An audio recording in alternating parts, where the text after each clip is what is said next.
আসসালামু আলাইকুম। ৫টি বিষয় আজকে বলবো। এই ৫টি বিষয় যদি আপনার গরুর ভিতরে থাকে তাহলে মনে করবেন যে আপনার গরু সুস্থ ইনশাআল্লাহ।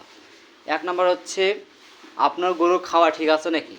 যদি খাওয়া ঠিক থাকে তাহলে আপনি বুঝবেন যে আপনার গরু সুস্থ ইনশাআল্লাহ। ২ নাম্বার হচ্ছে আপনার কতগুলো গরু দেখা যায় যে আপনার হচ্ছে এই গরুর চোখ দিয়ে পানি বার হয়, ঠিক আছে? তো গরুর চোখ দিয়ে যেহেতু পানি বার হয়েছে সেজন্য আপনার গরু অসুস্থ। আপনার সঠিক মতো চিকিৎসা দিতে হবে গরুকে। আর আপনার গরুর চোখে যদি পানি না বার হয়, শুকনো থাকে চোখের উপরটা, তাহলে আপনি বুঝবেন আপনার গরু সুস্থ ইনশাআল্লাহ।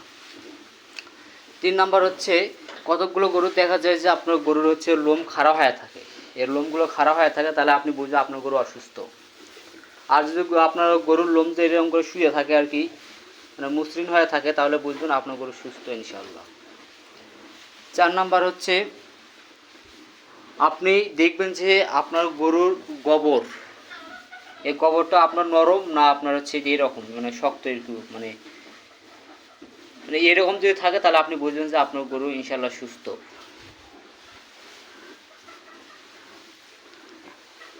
আর পাঁচ নাম্বারটা আপনার হচ্ছে আপনার গরু ঠিকমতো হাঁটা চলাচল করতে পারছে কি না, বা আপনার গরু সবসময় খাড়া হয়ে থাকে না শুয়ে থাকে। যদি বেশিরভাগ শুয়ে থাকে তাহলে আপনি বুঝবেন যে আপনার গরু অসুস্থ। আর যদি খাড়া হয়ে থাকে তাহলে আপনি বুঝবেন ইনশাল্লাহ আপনার গরু কোনো সমস্যা নাই ইনশাল্লাহ। তো আজকে এই ৫টি কারণ আপনাদেরকে বললাম। এই ৫টি কারণ আপনারা দেখবেন আপনার গরুর বিষয়ে ইনশাল্লাহ। যদি এরকম যদি কিছু না হয়, এই কামনাই করি। আর আমার ভিডিওটি ভালো লাগলে অবশ্যই আপনারা আমার সাথে থাকবেন ইনশাল্লাহ।